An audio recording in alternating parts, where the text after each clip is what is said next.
como siempre, de considerarme para compartir con nuestros queridos hermanos acerca de enseñanzas bíblicas. Creo que todos coincidimos que entre más estudiamos en el ITI o más nos compenetramos en el estudio de las Escrituras, necesitamos mucho, no acabamos, siempre es un océano de información todo lo que tenemos en la Biblia. Y hoy pues vamos a tratar un asunto básico, importantísimo. Mi tema de esta mañana con todos ustedes, hermanos, tiene que ver con básicas enseñanzas acerca del Evangelio.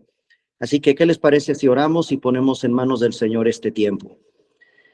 Amado Dios, te damos infinitas gracias en esta mañana por la bella oportunidad que nos das de estar a través de este medio electrónico, conectados en un mismo sentir y en un mismo propósito. Ese propósito, Señor, es conocer más de tu palabra y sobre todo pedimos la guía de tu Espíritu Santo para trazar bien tu palabra en esta mañana y que mis hermanos y su servidor podamos ser impactados con lo que implica este mensaje poderoso de salvación que es el Evangelio.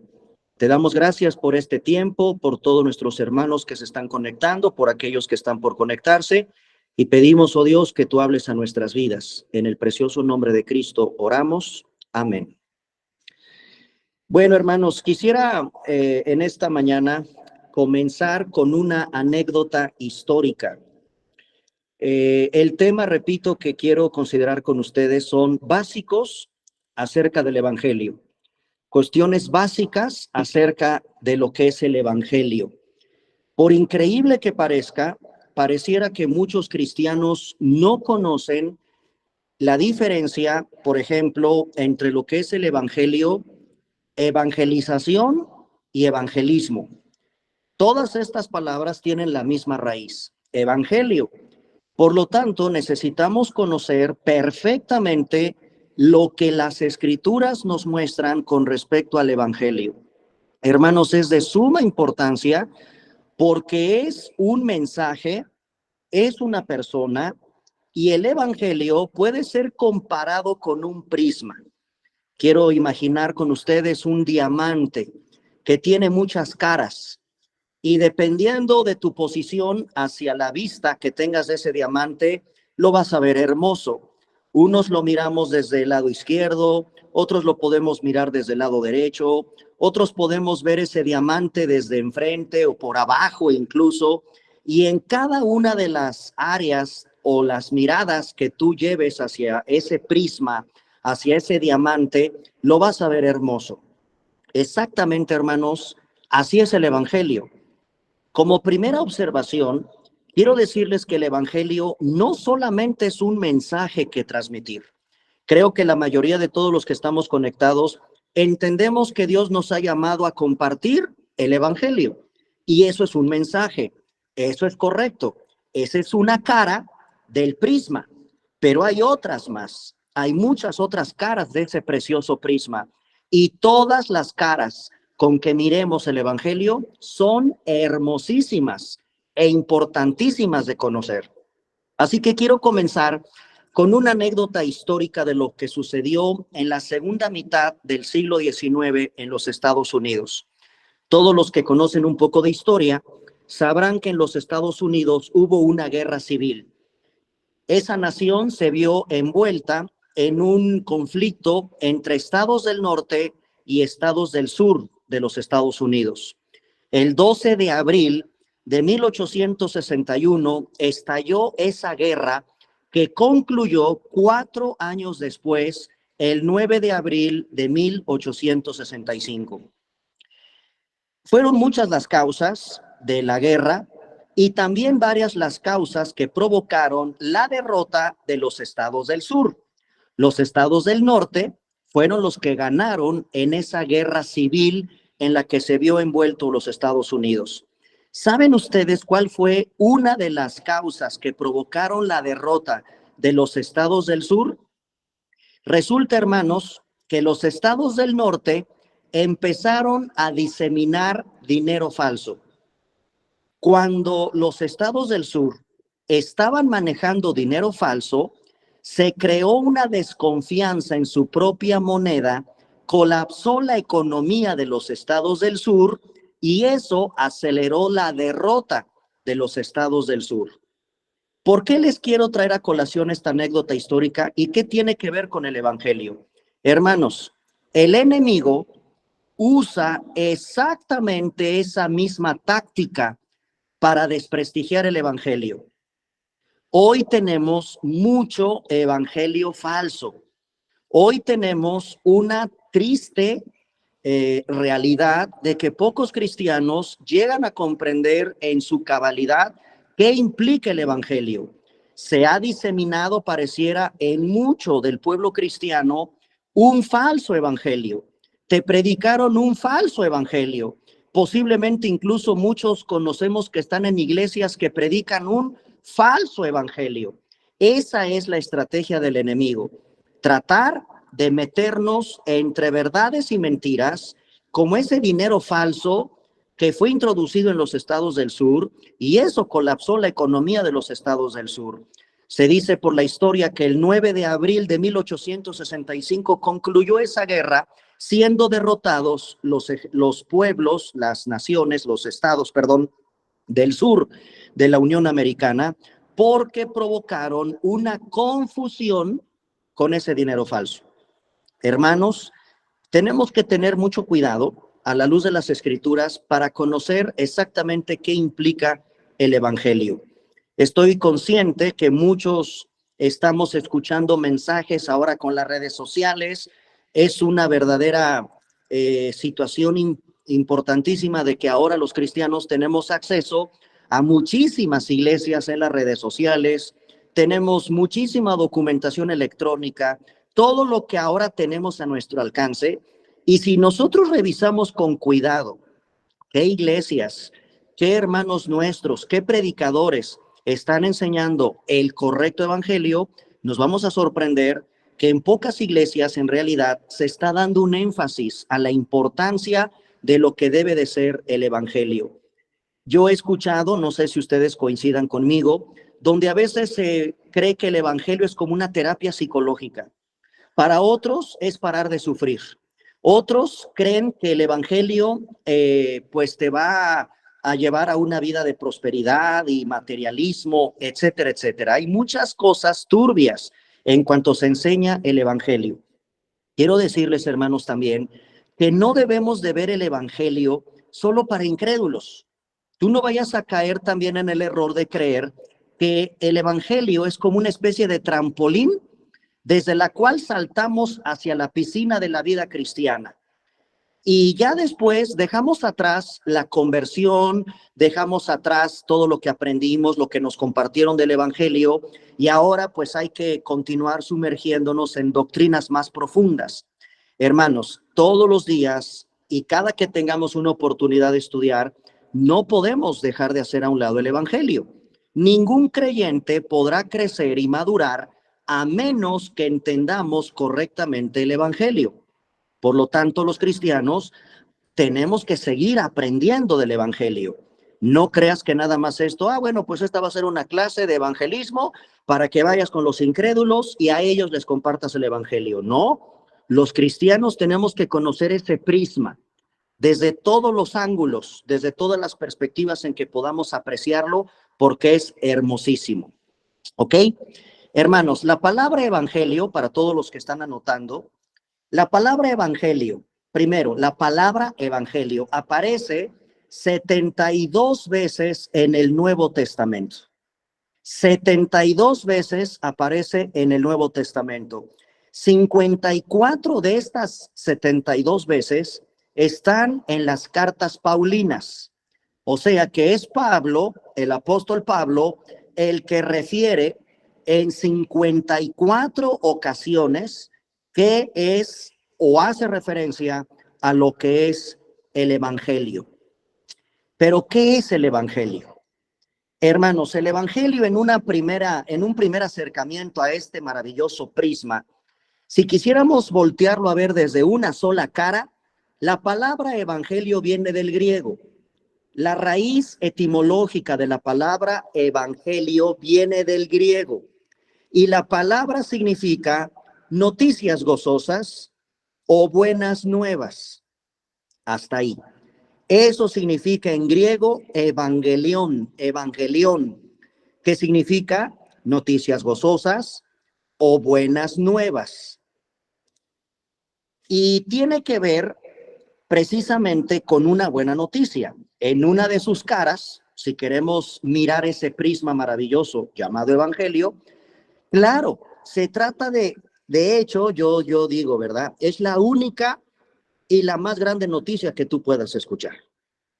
Mira, en nuestra vida, a lo largo de nuestra vida, nosotros recibimos muy buenas noticias. Cuando vas a ser papá, cuando terminas una carrera profesional, cuando te vas a casar, cuando la novia o el novio te dicen que sí a tu propuesta de matrimonio, cuando te ascienden en el trabajo, cuando incluso logras comprar un coche, una casa, un departamento, te va bien en los negocios. Estamos generalmente acostumbrados a recibir buenas noticias. Pero hermanos, el Evangelio es la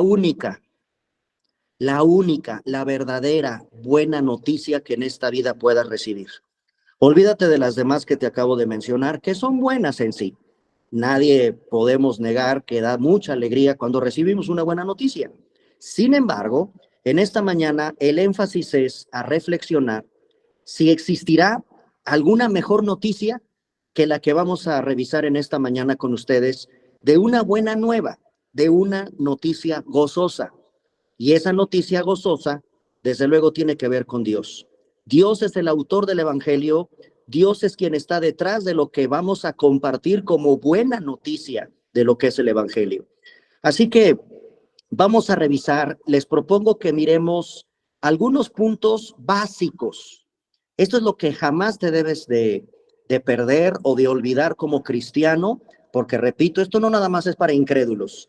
Los cristianos tenemos que mirar con mucho cuidado lo que es el Evangelio. Número uno, el Evangelio, aparte de ser una buena noticia, que significa eso en su original griego, buena nueva, buenas noticias, noticias gozosas, el Evangelio es el anuncio número uno de un hecho histórico.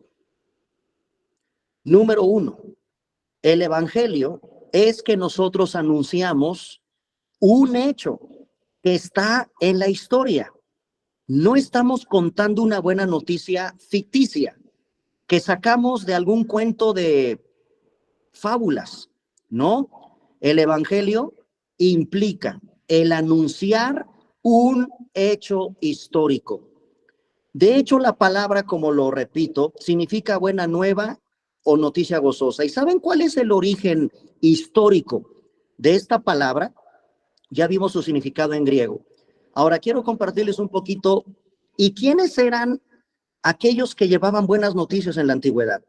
Hermanos, la palabra evangelio o todo lo que tiene que ver con esta buena nueva, evangelión en el griego, tenemos que irnos al mundo grecorromano. En el mundo grecorromano había encargados, había oficiales, había personas que llevaban la buena noticia en un campo de batalla.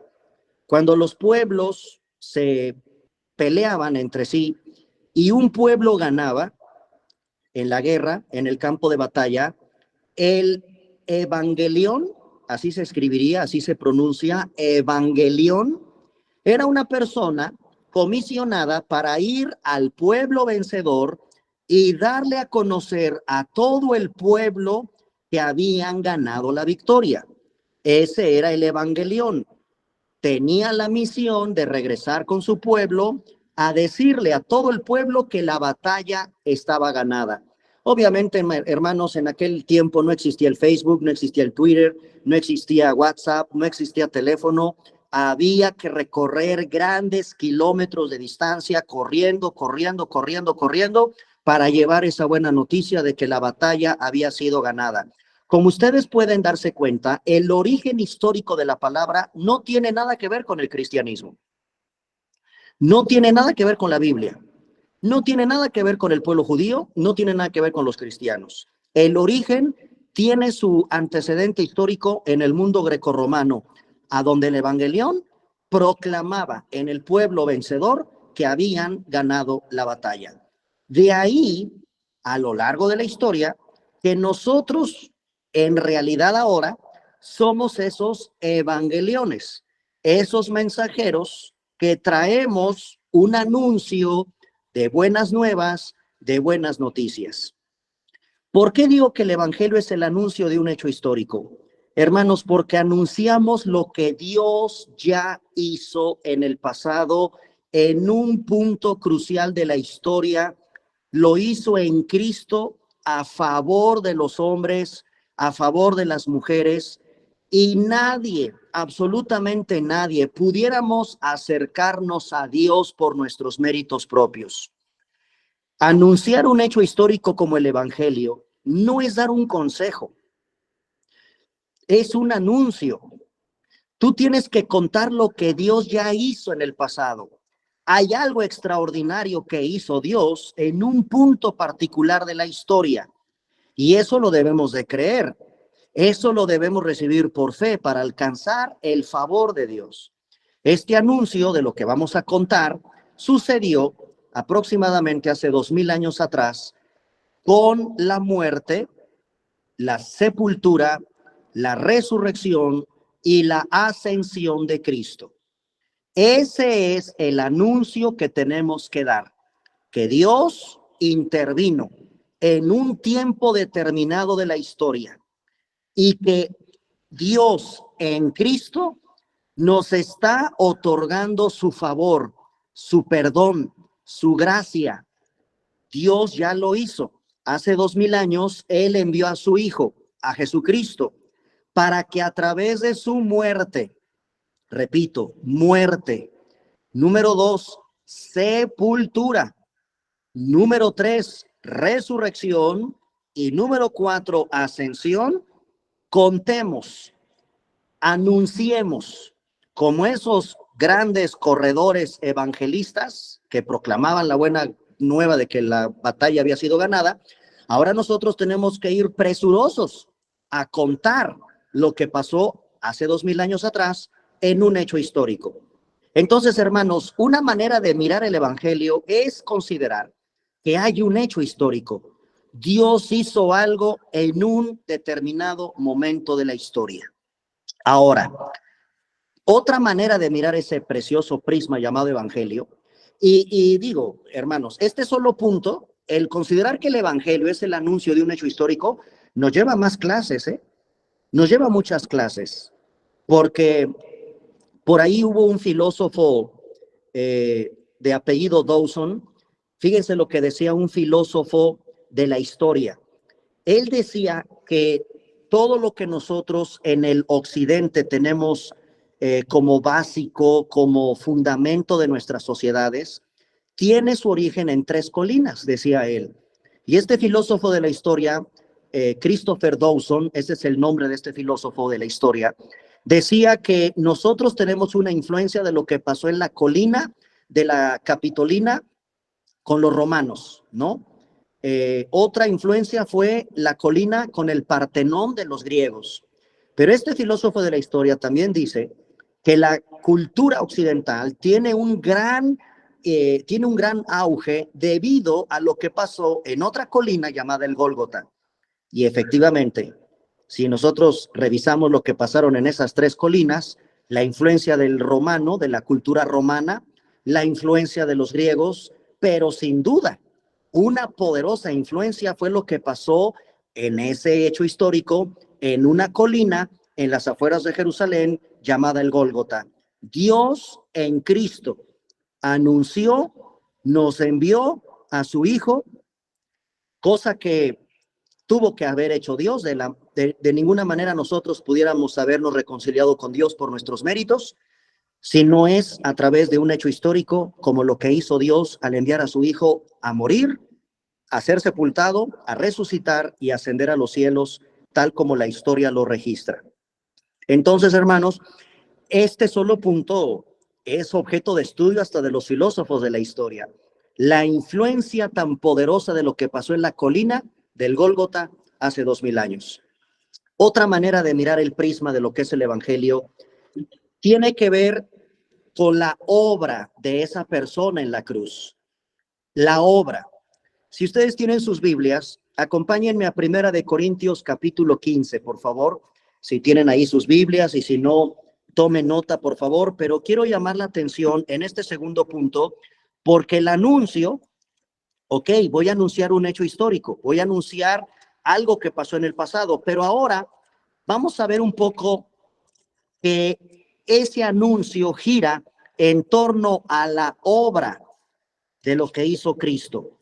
Y gracias a Dios por Primera de Corintios, capítulo 15, versículos del 1 al 5. Hermanos, ahí tienen ustedes el fundamento bíblico, que es el Evangelio.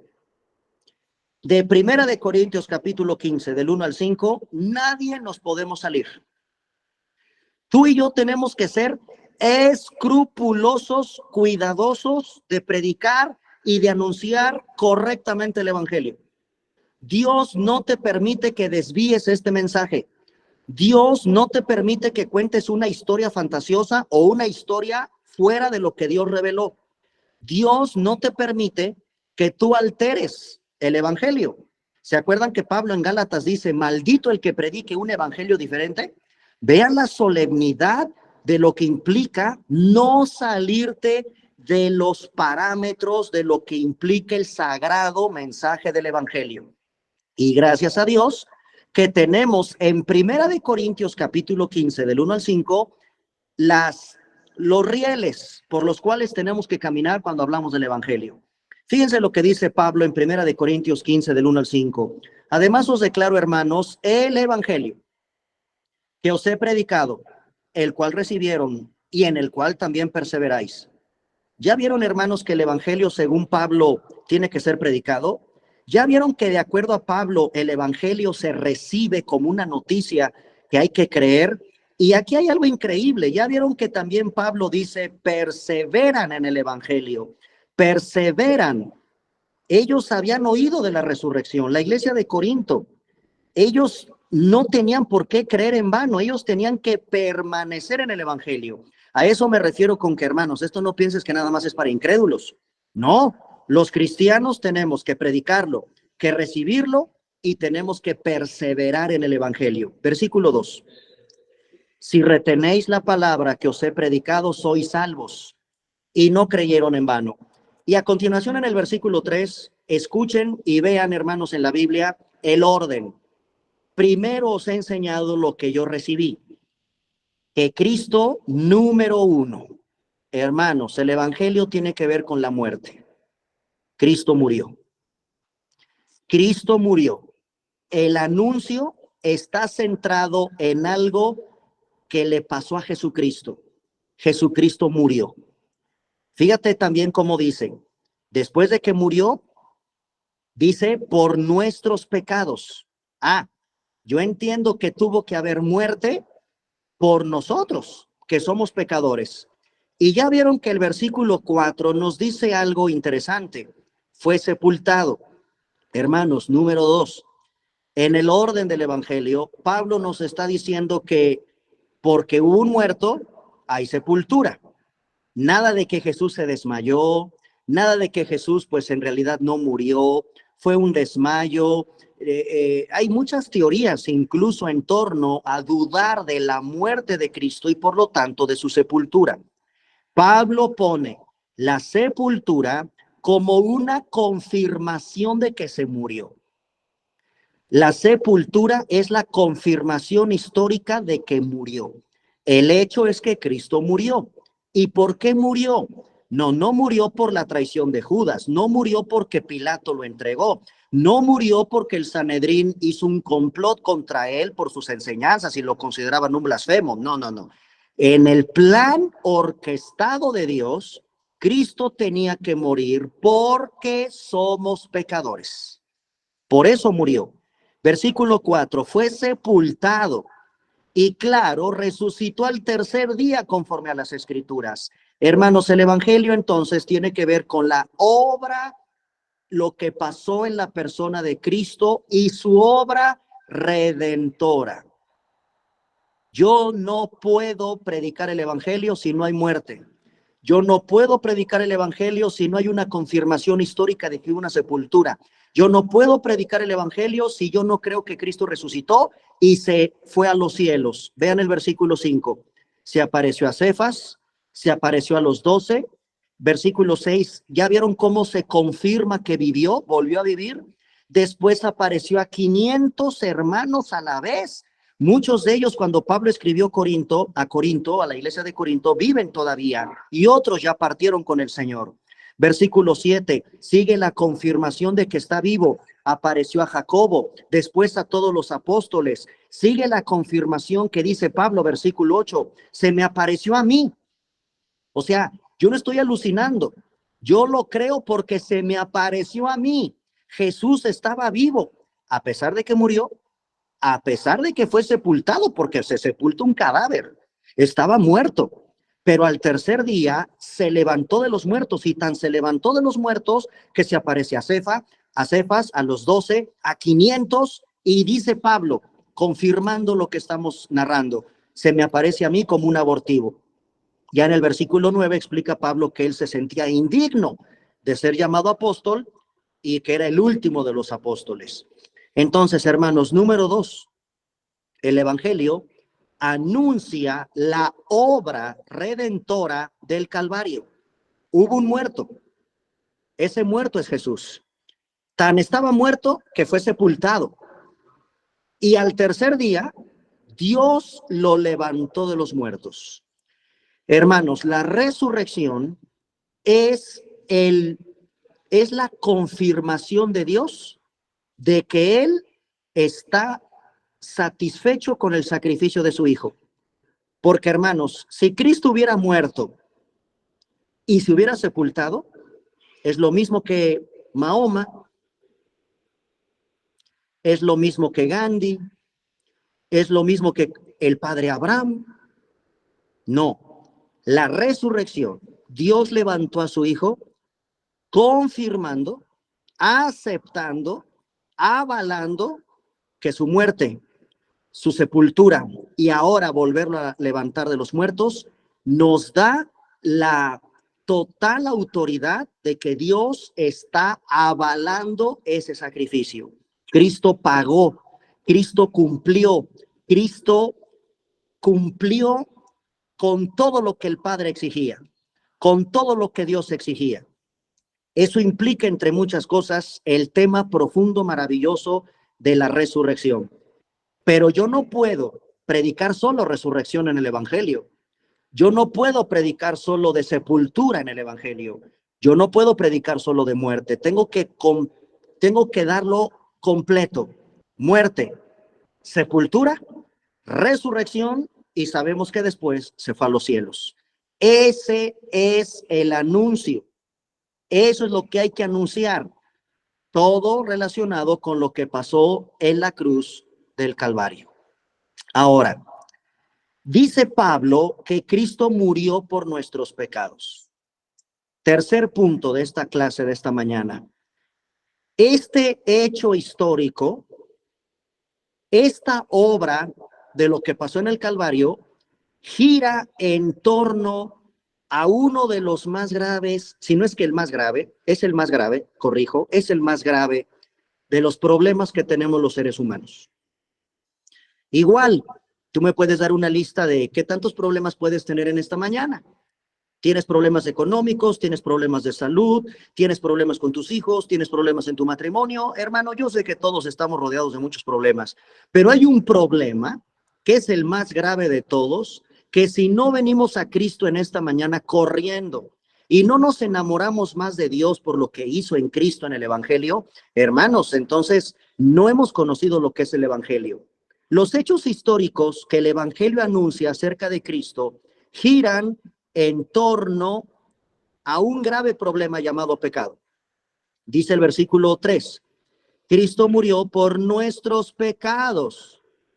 Cristo vino entonces a solucionar el más serio de nuestros problemas por medio de su muerte en la cruz. Y esto es increíble, esto es impresionante, esto es maravilloso, porque tenemos un gravísimo problema, el pecado. Quiero llevarlos a una rápida lectura de la gravedad de lo que estamos compartiendo y de lo hermoso que es el evangelio. Acompáñenme a Romanos, por favor. Romanos capítulo 3. Romanos capítulo 3. Hermanos, ¿sabían ustedes que la carta de Romanos es como entrar a un tribunal de justicia? No sé cuántos de ustedes hayan tenido la oportunidad de visitar un juzgado. Espero, sinceramente, que nunca, porque generalmente cuando uno va a un juzgado, pues es porque tienes un problema legal y necesitas ir con un juez acompañado de un abogado para que te ayuden en tu problema. Quien abre la carta de Romanos está entrando a un tribunal de justicia. Y los primeros capítulos de Romanos vas a encontrar lo que se conoce dentro del mundo de las leyes, precisamente en el ambiente de una sala de audiencias, el pliego acusatorio contra la humanidad. Y miren, por favor, lo que dice Romanos capítulo 3, versículo 10, en esta corte de justicia. Veamos el veredicto de Dios. Dice Romanos 3:10, como está escrito, no hay justo. Y el énfasis que da el Espíritu Santo, ni aún uno. Alguien pudiera pensar, bueno, debe de haber alguien justo sobre la faz de la tierra, no creo que todos sean tan malos. Esa frase que a veces respetuosamente se dice que el pueblo es bueno, que el pueblo es bueno, que la gente es buena, no, eso no es bíblico. El pueblo no es bueno, la gente no es buena, la gente es mala, la gente es perversa por naturaleza. Una cosa son tus buenas acciones, tus buenas obras que de repente sí hacemos, pero esa no es la manera en que Dios nos mira. Dios nos mira como pecadores. No hay nadie bueno. Y Romanos 3:10, permítanme un segundito.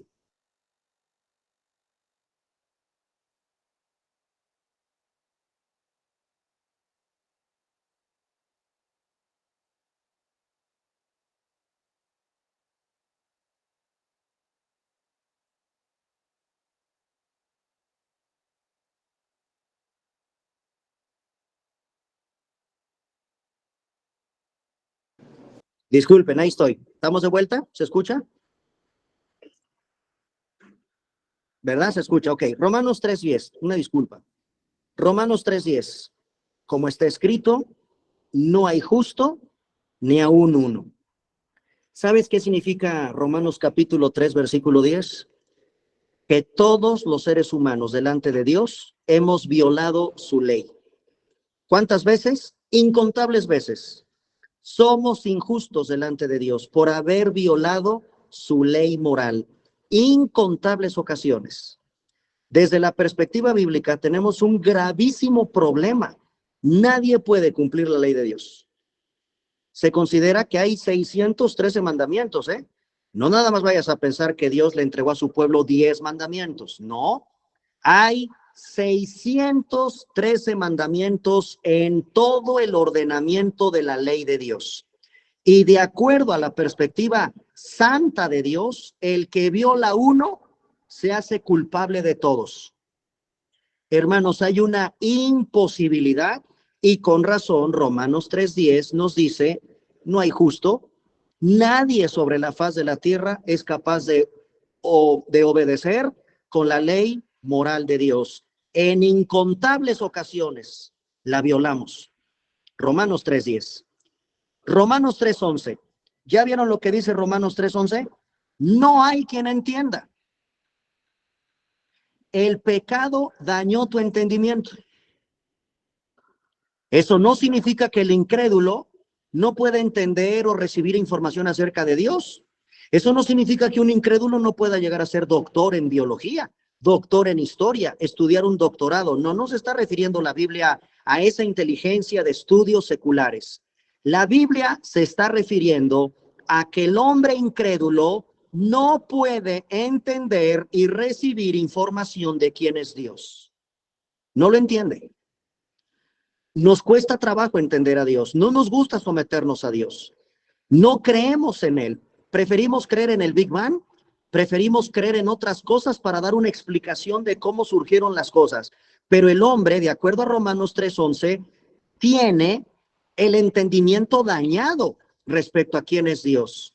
¿Qué se necesita para que una persona pueda entender a Dios? Lo que se conoce como la regeneración. La regeneración.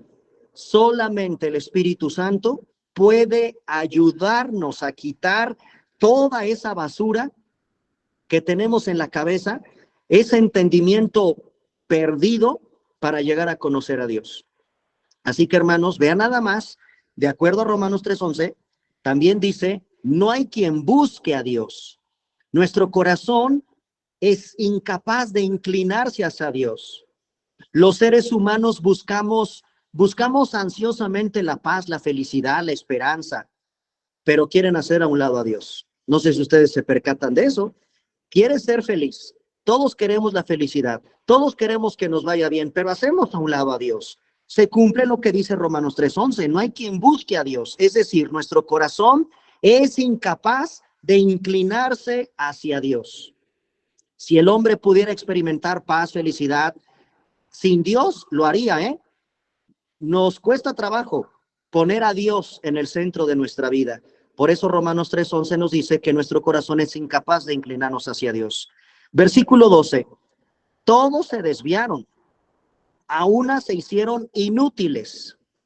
Dice la palabra de Dios en Romanos 3:12 con estas palabras, que no podemos hacer lo bueno. No podemos hacer lo bueno. Todos se desviaron, nos hicimos inútiles. No hay quien haga lo bueno, no hay ni siquiera uno. Oiga, pastor, pero yo conozco muchas personas incrédulas que hacen buenas obras, buenas acciones. Están perdidos en Cristo. Son acciones, son obras muertas que los llevan camino al infierno. Hermanos, no podemos hacer lo bueno. A ver, yo les pregunto ahora, cuando tú eres cristiano, bueno, pastor, ¿y cómo sé si ahora lo que yo hago para que una acción sea considerada buena delante de Dios, qué características debe de tener? A ver, te lo repito. ¿Cómo sé que una acción es buena delante de Dios? Para no caer en lo que dice el versículo 12. No hay quien haga lo bueno. Bueno, entonces, ahora en Cristo, ahora que conozco el Evangelio, ahora que he creído en el Señor, ¿cómo sé que una acción es buena delante de Dios? Por dos características. Una, cuando todo lo que haces, lo haces por tu fe en el Señor. Pones tu confianza y tu fe en el Señor. Y dos, lo que haces debe de estar motivado por una pasión por su gloria. Espero hayan entendido estas dos características de cuándo es una acción buena delante de Dios. Una, cuando surge de nuestra fe en Él. Todo lo que hagas debe de estar motivado por tu fe en el Señor, porque crees en Él. Y dos, esto es muy importante, tiene que ser motivada todo lo que hagas por una pasión por su gloria, no por tu gloria, no para tu beneficio, no. Si lo que vas a hacer le trae gloria a Dios, eso es una buena acción delante de Dios. Que todo lo que hagamos, dice Pablo, todo lo que hagamos sea para la gloria de Dios. Esa es una buena acción. Entonces, fuera de Cristo, no están estas dos características que te acabo de mencionar, porque la gente no lo hace motivada por la gloria de Dios. Quieren evadir impuestos o quieren más bien, pues ser reconocidos por la sociedad. Quieren el aplauso. En fin, hay muchas motivaciones equivocadas cuando no estás en Cristo. De acuerdo al diagnóstico de la Biblia, no hay quien haga lo bueno desde la perspectiva bíblica y de Dios. Porque los hombres podemos ahí catalogar, no, pues son buenas acciones, son buenas cosas. No, delante de Dios no. ¿Ok? Fíjense nada más, ahora vamos al versículo 13. El pecado ha dañado nuestro hablar.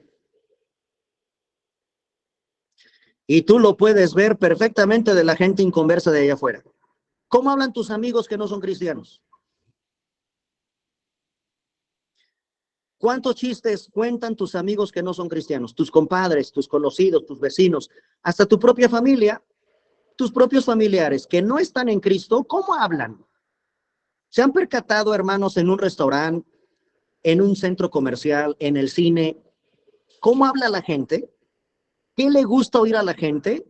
Morbosidad, chistes, dicen puras truanerías, palabras en doble sentido, chistes colorados, chistes obscenos y la gente se ríe. Hermanos, el pecado ha dañado nuestra manera de hablar. Y cuidado aquí los cristianos, Por eso es tan hermoso conocer el Evangelio, porque el Señor nos libró de lo que dice el versículo 13. Sepulcro abierto es su garganta, con su lengua engañan, veneno de áspides hay debajo de sus labios. Versículo 14, su boca está llena de maldición y de amargura. Cristo nos libró de lo que describe la Biblia con esta manera de hablar. Hermanos, ¿sabían que la boca es una ventana a través de la cual vemos el corazón?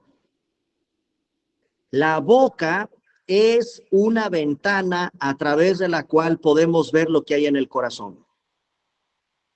Les voy a dar la frase de un teólogo llamado William Farley. William Farley. Se los voy casi a dictar porque me interesa que todos lo anoten. Lo que decía William Farley con respecto a la boca, lo que hablamos. Ahí les va.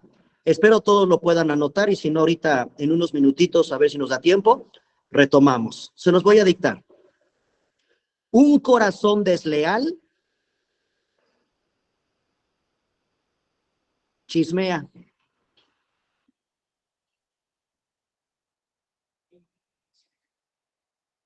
Lo vuelvo a repetir. Vamos a hablar un poquito de la boca en la reflexión que nos hace el predicador William Farley, que la boca es como una ventana a través de la cual yo puedo mirar tu corazón. Ok, con esta idea, un corazón desleal chismea. Un corazón orgulloso critica. Un corazón orgulloso critica. Un corazón lleno de ambición egoísta. Un corazón lleno de ambiciones egoístas destila envidia.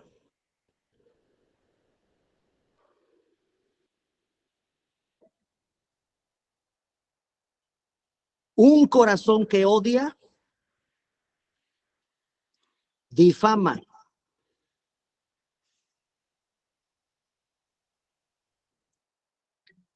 Un corazón con miedo o temeroso, un corazón con miedo o temor, no temor bíblico, sino un temor malo. Un corazón con miedo o temeroso habla palabras de ansiedad y angustia. Hoy hay una plaga de ansiedad como no tienen idea, hermanos. Yo al menos acá en la iglesia en Cuernavaca estoy impresionado de la cantidad de jóvenes que tienen ansiedad o tienen angustia y los estamos tratando, pero me impresiona porque hay una plaga de ansiedad, en verdad es terrible. Un corazón lleno de miedo o temeroso habla palabras de ansiedad y de angustia.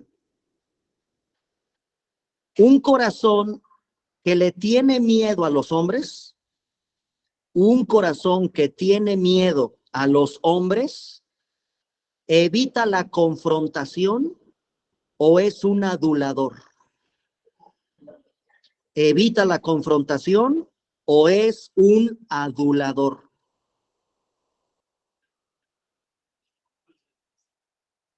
Un corazón inseguro es jactancioso. Un corazón inseguro es jactancioso.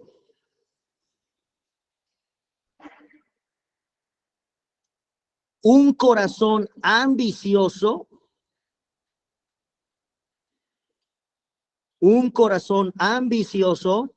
habla palabras de autopromoción.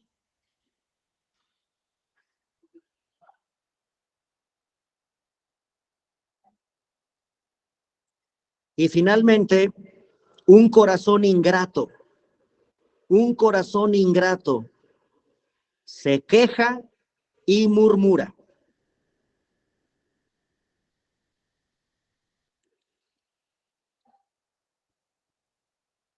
¿Cómo ven? Tremendo, ¿no? Lo voy a leer rápido para los que, a ver si todos lo tomaron nota. Un corazón desleal chismea. Un corazón orgulloso critica. Un corazón lleno de ambición egoísta destila envidia. Un corazón que odia difamas. Un corazón temeroso habla palabras de ansiedad y de angustia. Un corazón que teme a los hombres evita la confrontación o adula. Un corazón inseguro es jactancioso. Un corazón ambicioso habla palabras de autopromoción y un corazón ingrato se queja y murmura.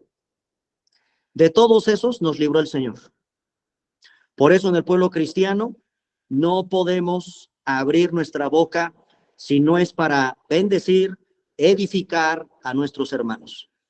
Revisen, por favor, esta reflexión, porque están en Romanos capítulo 3, verso 13, de lo que implica esa garganta como sepulcro abierto, hermanos. No, los cristianos, los que estamos en Cristo, evitamos todos este tipo de palabras. Romanos 3, del 15 al 17, para ir terminando. Del versículo 15 al 17, el pecado ha dañado todas nuestras relaciones humanas. Es tan grave el pecado que, de acuerdo a Romanos 3, del 15 al 17, están dañadas todas nuestras relaciones humanas.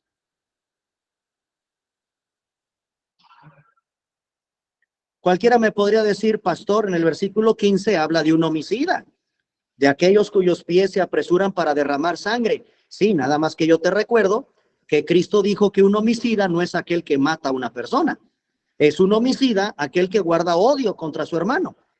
Entonces el Señor nos libre de tener odio contra un hermano. Te conviertes como en un homicida y está dañada toda tu relación con otros seres humanos. En el capítulo 3, versículo 18, quizás se encuentra el impacto más terrible del pecado en la raza humana. ¿Ya vieron qué dice el capítulo 3, verso 18? Es el impacto más terrible del pecado en la raza humana. No hay temor de Dios delante de sus ojos. De acuerdo a la Biblia, el pecado ha distorsionado nuestra percepción de Dios y no nos permite reverenciarlo como debe ser. Eso significa el capítulo 3, verso 18. El impacto más terrible del pecado en la raza humana es que ha distorsionado nuestra percepción de Dios y no nos permite reverenciarlo como Él merece o como es debido.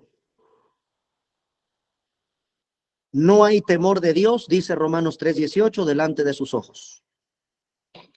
Esta es, hermanos, en términos muy rápidos y generales, básicos, por eso la clase de hoy es básico sobre el Evangelio. Esta es la condición del ser humano en su pecado. Fuera de Cristo, estamos condenados. Así nos ve Dios fuera de Cristo.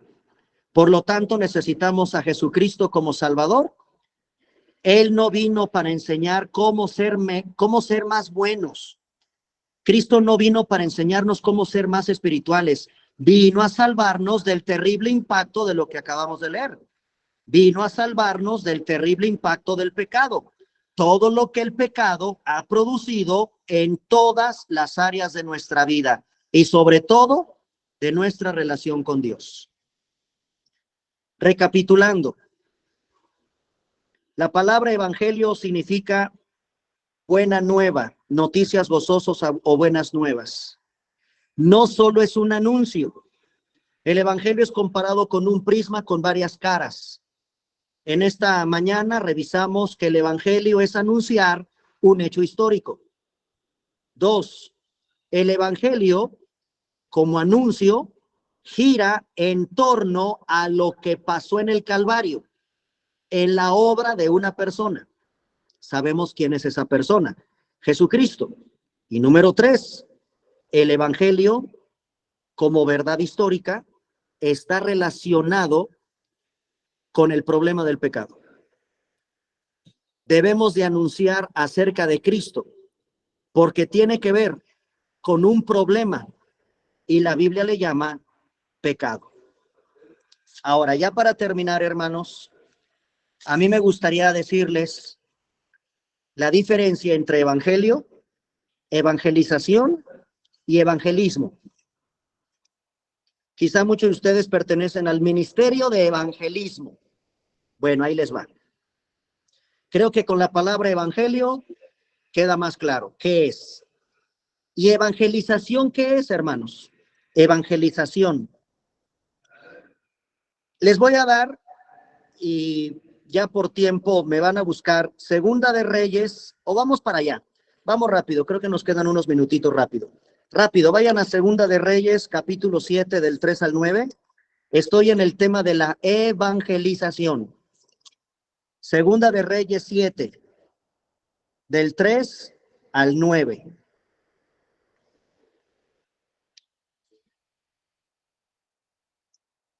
Con base en esta historia, la evangelización es la acción de evangelizar. ¿Ok? Evangelización es la acción de evangelizar. ¿Pero qué es evangelización? Es evangelizar. Bueno, ¿y qué es evangelizar? Segunda de Reyes, capítulo 7, del 3 al 9.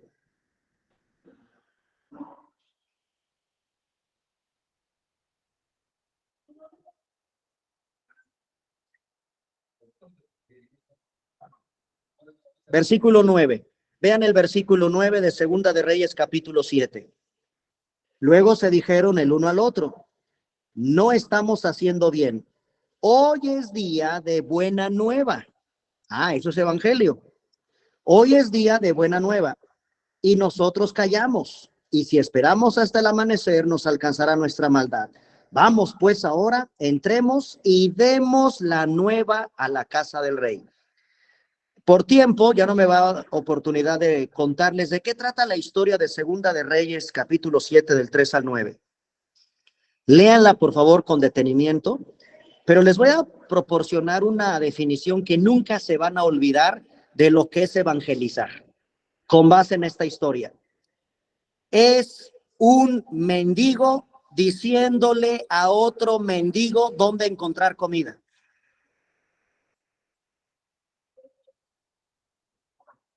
Espero la hayan anotado todos y me van a entender por qué digo un mendigo y me van a entender por qué un mendigo como tú y yo comprenderemos, le tenemos que ir a decir a otro mendigo dónde encontrar comida.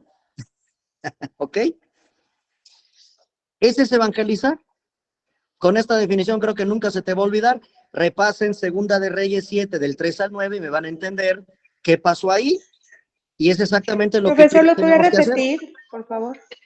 Claro, evangelizar Gracias. es un mendigo, y por mendigo digo una persona de la calle, un pordiosero, un leproso, alguien que no tiene esperanza de vida, un donadie en la vida, de esos mendigos que tristemente luego vemos en la calle, que todos sucios, todos hambrientos ahí. Así estábamos, así estamos sin Cristo. Bueno, un mendigo como tú o como yo, con mucho respeto, diciéndole a otro mendigo igual que tú, ¿dónde encontrar comida? Hermanos, eso es evangelizar.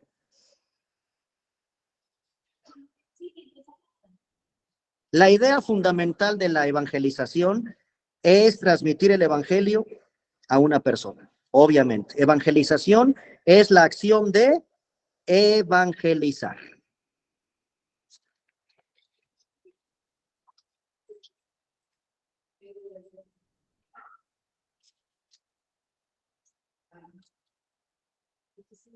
Les voy a proporcionar, para terminar, un concepto teológico. Dada que esta clase es una clase de teología, les voy a dar el concepto teológico de lo que es evangelismo. Evangelismo es el sistema, evangelismo es el sistema basado en principios, coma, métodos, coma, estrategias y técnicas extraídas de la Biblia, mediante los cuales se comunica el Evangelio de Cristo,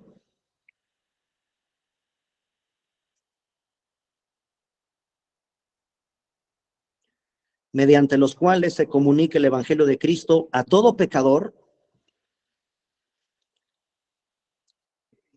bajo la dirección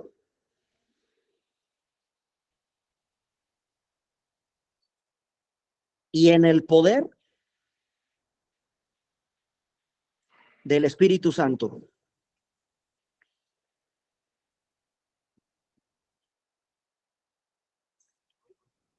con el propósito de persuadirlo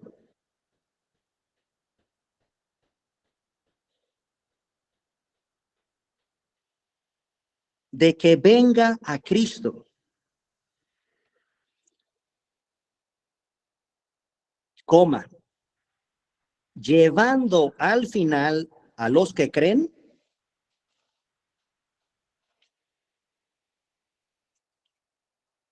para integrarse a la iglesia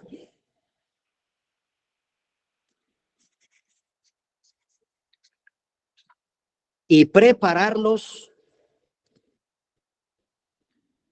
para el regreso de Cristo. Ese es un concepto teológico de evangelismo. Es el sistema basado en principios, métodos, estrategias y técnicas extraídos de la Biblia, mediante los cuales se comunica el Evangelio de Cristo a todo pecador bajo la dirección y en el poder del Espíritu Santo, con el propósito de persuadirlo a que venga a Cristo, llevándolo al final a los que creen a integrarse a la iglesia y prepararlos para el regreso de Cristo. Eso es un concepto bíblico, teológico, digamos, de lo que es evangelismo. ¿Ok? Muy bien, hermanos, pues ya a unos cuantos minutos de que cumplamos una hora de la clase, quedo a sus órdenes. Si no hay algún comentario, dejamos el micrófono para nuestra hermana Ale, o no sé quién esté aquí llevando la reunión, Sí, y me da Vite. mucho gusto. Muchísimas gracias por tu tiempo, Vite, por la palabra y el estudio que nos has dado el día de hoy, sin duda para repasarlo, ¿verdad? Nuevamente, estos puntos tan importantes que debemos de meditar. Este estudio estará grabado en la plataforma para todos los alumnos que necesiten, ya saben, en nuestro canal de YouTube, para que puedan repasar estos puntos tan importantes que el día de hoy el pastor Vitelio nos ha dado. Bendecimos tu vida, Vite, tu ministerio, y te agradecemos el tiempo que has asignado hoy para nosotros. Que Dios te siga bendiciendo y te mandamos un fuerte abrazo hasta allá, hasta Cuernavaca, ¿verdad? Así es. Gracias, Ale. Muchísimas gracias a todos. Estamos despedidos el día de hoy. No sé quién nos quiera guiar una oración para concluir. ¿Quién dice yo? El hermano Eduardo Ignacio. Hermano Moisés, adelante.